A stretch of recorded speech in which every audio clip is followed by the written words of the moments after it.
What's up? My name's Christopher, and this is my vision from God.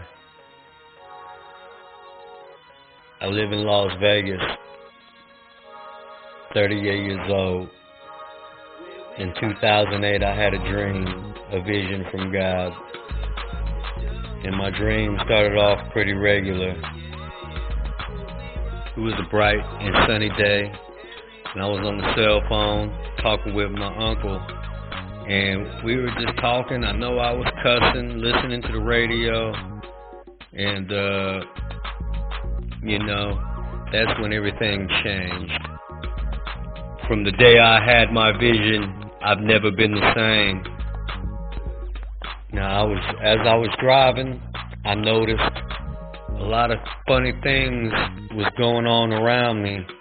And my uncle said the same thing. He said something was weird was going on.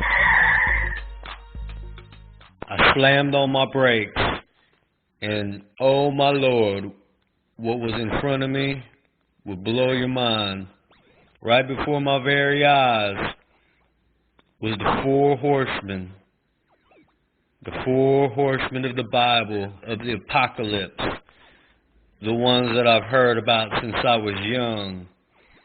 And they were giant knights on giant horses.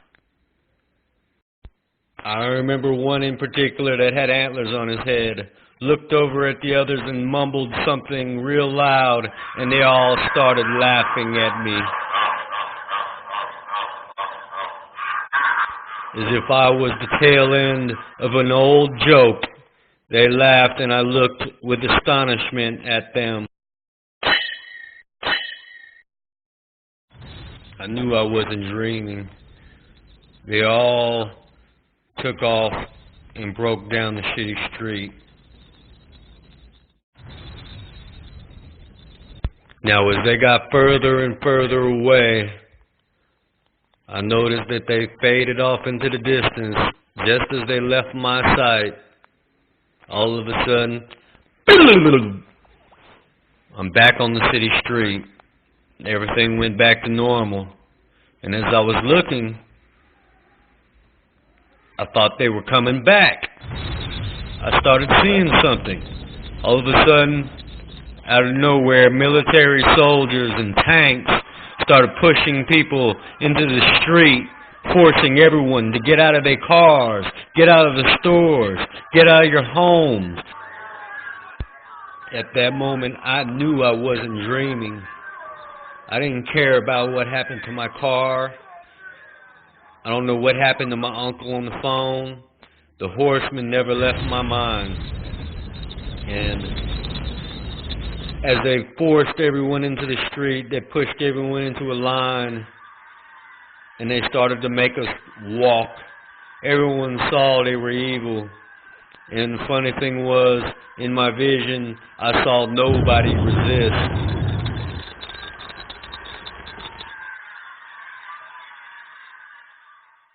So they made us walk, and we walked, and we walked.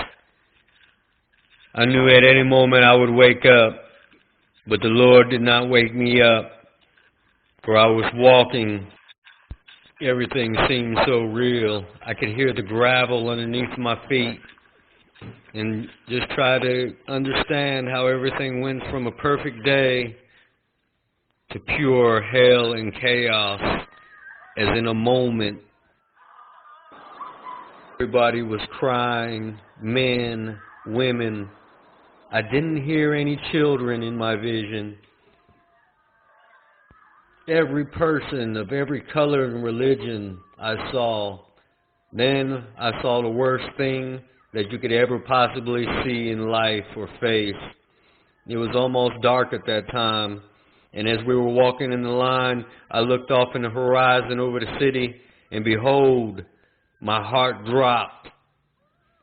For I saw a whirlwind in the sky, sucking up thousands of lights. The rapture was taking place, sucking up souls of lights. And the Lord was taking His children, and I knew I knew right then and there that I was left behind. And I did not know what to do or think, and everybody saw what I was seeing. But what about me, I thought? What about me? Was I condemned for eternity? Was I on my way to hell? The Lord still did not wake me up. And I'm still walking in this line. I knew this was real. So we walked, and we walked, and then we came to a checkpoint.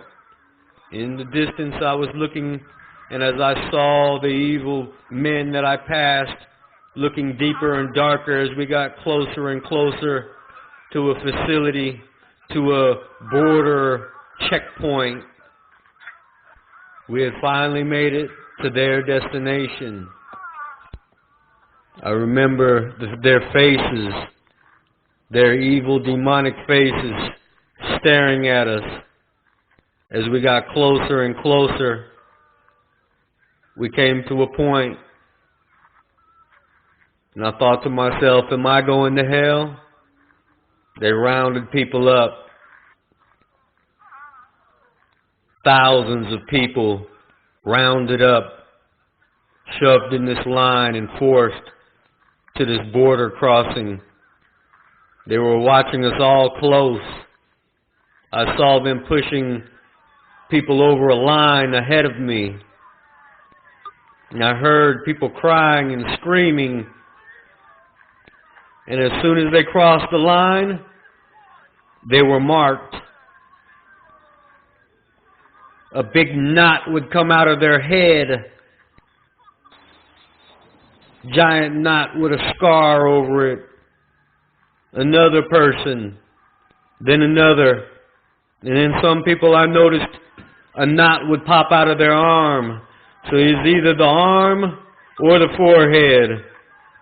I don't know what the difference was, but that's what I saw in the faces of these evil men. And then came I. Get in the line, they yelled as they pushed me across the line. Now I remember looking at my arm, and as soon as I crossed, bam! A big old knot would pop out of my arm with a big scarish looking thing over it.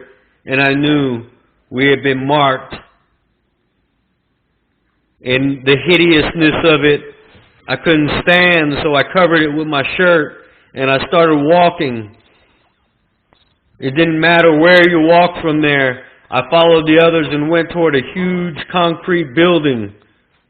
And I knew from there we were marked because no one followed us from there. I could hear crying in the distance. So I walked in to a giant concrete room.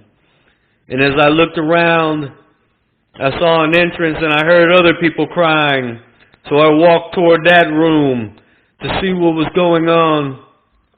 Weeping and wailing, rooms full of people crying. Everyone knew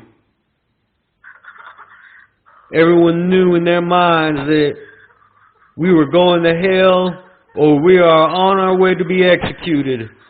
We were left behind.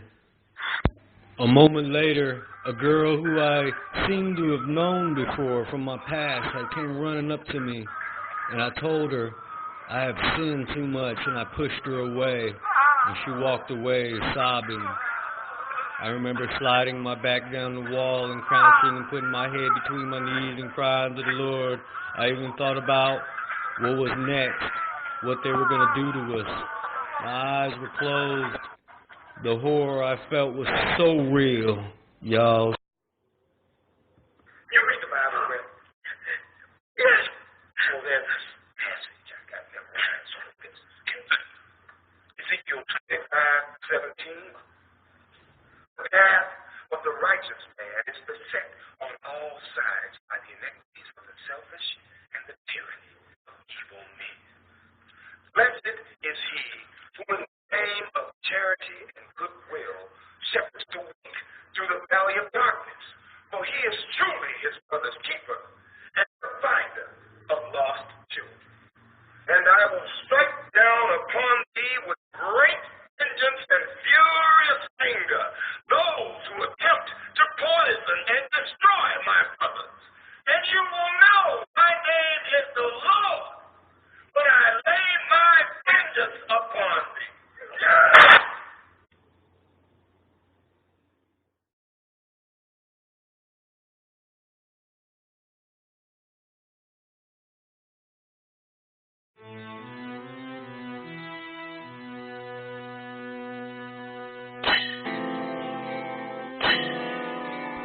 I knew this vision couldn't be anybody else but God, and He made me watch.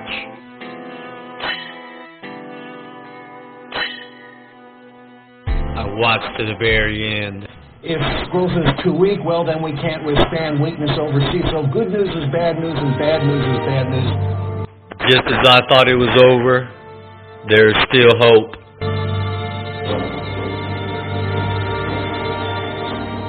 The Bible says, my King is the King of the Jews. He's the King of Israel. He's the King of righteousness. He's the King of the ages. He's the King of heaven. He's the King of glory. He's the King of kings. And He's the Lord of lords. That's my King. I wonder, do you know Him? My King is a sovereign King. No means of measure can define His limitless love. He's enduringly strong. He's entirely sincere. He's eternally steadfast. He's immortally graceful. He's imperially powerful. He's impartially merciful. Do you know Him? He's the greatest phenomenon that has ever crossed the horizon of this world. He's God's Son. He's a sinner's Savior. He's the centerpiece of civilization. He's unparalleled. He's unprecedented. He is the loftiest idea in literature. He's the highest personality in philosophy. He's the fundamental doctrine of true theology. He's the only one qualified to be an all-sufficient Savior. I wonder if you know Him today. He supplies strength for the weak. He's available for the tempted and the tried. He sympathizes and He saves. He strengthens and sustains. He guards and He guides. He heals the sick. He cleanses the lepers. He forgives sinners. He discharges debtors. He delivers the captives. He defends the feeble. He blesses the young. He serves the unfortunate. He regards the aged. He rewards the diligent. And He purifies the meek. I wonder if you know Him. He's the key to knowledge. He's the wellspring of wisdom. He's the doorway of deliverance. He's the pathway of peace. He's the roadway of righteousness. He's the highway of holiness. He's the gateway of glory. Do you know Him? Well, His light is matchless. His goodness is limitless. His mercy is everlasting. His love never changes. His word is enough. His grace is sufficient. His way is righteous. And His yoke is easy. And His burden is light. I wish I could describe Him to you. He's indescribable. He's incomprehensible.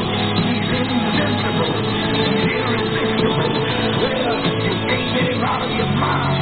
You can't get Him off of your hand. You can't outlive Him, and you can't live without Him. Well, the Pharisees couldn't stand Him, but they found out they couldn't stop Him. Pilate couldn't find any fault in Him. Herod couldn't kill Him. Death couldn't have Him, and the grave couldn't hold Him.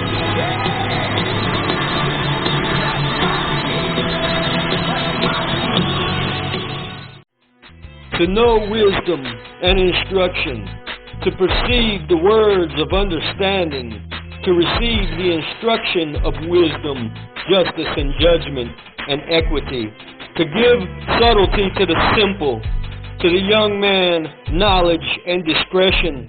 A wise man will hear and will increase learning, and a man of understanding shall attain unto wise counsels. To understand a proverb and the interpretation, the words of the wise and their dark sayings. The fear of the Lord is the beginning of knowledge, but fools despise wisdom and instruction. My son, hear the instruction of thy father, and forsake not the law of thy mother. For they shall be an ornament of grace unto thy head, and chains about thy neck. My son, if sinners entice thee, consent thou not. If they say, come with us, let us lay wait for blood, let us lurk privately for the innocent without cause. Let them Let us swallow them up as alive as the grave, and whole as those that go down into the pit. We shall find all precious substance. We shall fill our houses with spoil. Cast in thy lot among us. Let us all have one purse. My son, walk not thou in the way with them. Refrain thy foot from their path. For their feet run to evil, and make haste to shed blood. Surely in vain the net is spread in the sight of any bird.